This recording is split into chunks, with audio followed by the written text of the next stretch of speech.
I was driving up and down the strip last night with my wife, and Canelo Crawford's everywhere.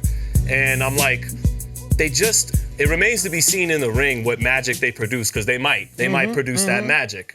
But it was like they don't have chemistry with each other as opponents, because this is The Rock joining Fast and Furious. You didn't ask for it, you didn't see it coming, but you will watch it, and you will pay for it, you will like it. And it's a hell of an analogy. You know, Beautiful I haven't even seen those movies, but right. But everybody else did. Well, that shit, because that's exactly what everybody else did. Rock walks in, it's like, oh, all right. De La Hoya and Mosley, Tarver and Jones, it was written in the stars. They came up around the same weights in the amateurs. They fought each other as children, and then one day here they are fighting. You knew one day it had to be for all the marbles between them. Ali and Frazier, even Ward and Kovalev, they got this natural rivalry, this organic chemistry with each other, because they're opposites in some ways. That I have to challenge you, and I know, and let me tell you guys, I know he's more of a historian than me, so I'm just challenging, but if we do it the way you're saying, then we would have never had a Duran to move up 2 divisions and do the same thing that Bud is trying, let alone, I mean, this would be Duran coming up from bantamweight or junior featherweight. I mean, that'd be like if Duran once upon a time, though, was a featherweight, a bantamweight champion. And now, because we're talking, because Bud isn't a career 154. Yeah, Bud's really, we're talking about all the way. All right, but let's just do Duran Barkley then. Yeah. That's him starting at 35, fighting a guy at 60, But I still think that the Leonard at 47 is a big stop, because you're jumping up to a gold medalist, the golden boy, right? Like, granted, Crawford isn't getting the 7 fights at welterweight that, Duran had, but... Damn, I didn't even know you had that many. See, you're a better historian than me. No, it's just previous conversation. I'm pretty sure we box-wrecked it in a previous conversation. Well, because, the thing that he said that touched my soul, he said this isn't the match made in the stars, and I feel like it actually is. It's just the match that we didn't, like you said, we didn't see coming. Right. This wasn't an organic situation. This was just, we saw Crawford come up to 47 and pummel quite a few guys, and then say, I'm going up to 54 once, and then I'm fighting this guy, and it's like the maturation of it was just not the same. But at the end of the day, the styles blend extremely well. The age compared to the mileage, I mean, it's beautiful. The black man who's extremely black, and the Mexican man who's extremely Mexican. You know what I mean? Like, we have it. We just, the things all the elements are there for sure. We just don't have a great talker against another great talker. We don't have a great character. We don't have 2 great characters. Years of build up. Yeah, we just kind of came and. Yeah. I mean, the organic fights, the last 2 didn't deliver. Mayweather Pacquiao, Crawford Spence. Why took too long? Why should I put the money behind it? We're never gonna get. Did Crawford Spence did that not deliver to you? It delivered, but it under-delivered in the sense that that's the one we wanted. We weren't asking for Ryan and Tank. We knew Tank was gonna do what he did. Right. No one was picking Ryan except for his very popular fan base. But instead, the hardcore fight that we wanted, that we knew was good, 650,000. There's a disconnect between what you guys say is for the purists and what the casuals say want. It like Leonard Ellerby. This is a business. Say it with your Leonard Ellerby voice. No. Shout out to my man Leonard. Happy birthday. Happy birthday. I'd rather put the money behind Jake Canelo than Canelo Benavidez. It's the business. It's where we at. I'm not with that. I want the Canelo Benavidez. I'm not with that, but we can talk about the fact that I get it. We're never gonna get it. I get it, but that level is just there's completely different. But there's a bigger thing. Again, why are we even here? How we get here? You're giving Canelo the same amount of money he asked for to fight Benavidez. Yeah, I thought that was crazy. I thought that was. I said, now what, he going 300? They told Canelo he was crazy for asking for 150 to 200 million for Benavidez. You turn around and you give it to him for a welterweight. Like, not only that, but I'm sure you guys know that he also offered Crawford the Benavidez fight at 164. It's like, what's going on over there? Why is the media scared to challenge? I don't see none of the guys asking about Benavidez anymore. I got tired of doing it. I certainly. I had a monopoly on it. Yeah. But you mean ask Canelo? Yeah, like Bro, I did it like pointless. 700 times. It's not getting pointless. It's pointless, man. I mean, Canelo's at the point where Floyd was at, where I remember covering Floyd for the Maidana fight, and, my question to him live was, did you really pay $1.5 million for Maidana not to wear these horsehair gloves? And it's like, I don't have to tell you.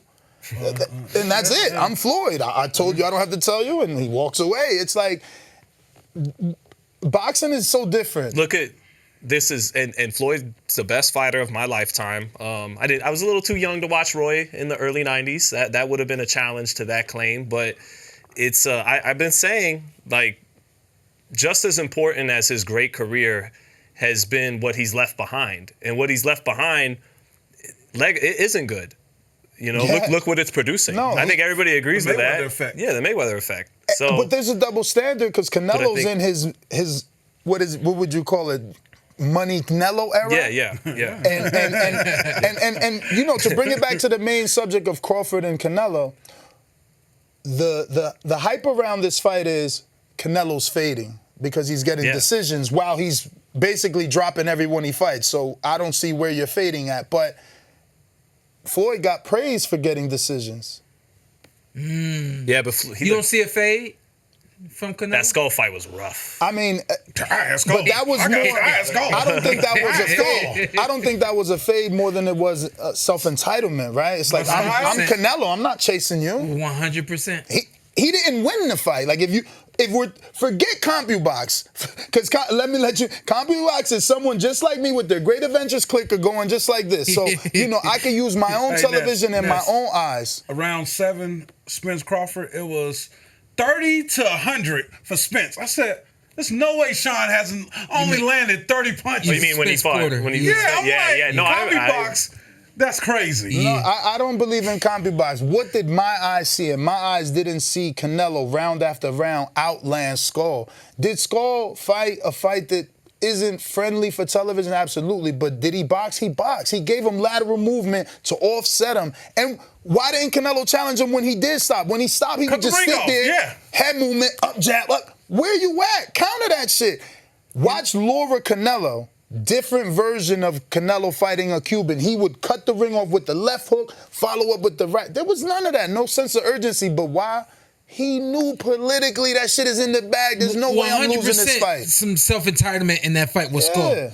But also, I don't think he has the ability to maintain the kind of energy needed for that kind of output. I don't think it's a matter of his legs. I think it's literally just a matter of the mileage. I mean, it's more power punching. If you look at the Triple G3 fight, his output was high, especially early, but everything he throws is with power, so you're gonna get tired. You have to recuperate. And when he's moving point. his head a lot. So you mix that in with throwing bombs, and no wonder you're only gonna throw 30 or 40 Elite punches around. level head movement. I'm telling you, this fight can't get which has been missing enough. A little bit lately, and he'll need to dial some of that up for this fight. And I think all that will resurface. Why? Because now we finally have someone that people think can beat him. Mm-hmm. So now he's challenged. He's a competitor. You don't lose that. Yeah, it might go dark a little bit because you're tired of winning. You're beating everybody. Now they actually think this guy can beat you. Is he coming in overconfident though? Crawford woke him up. I think so. Has he?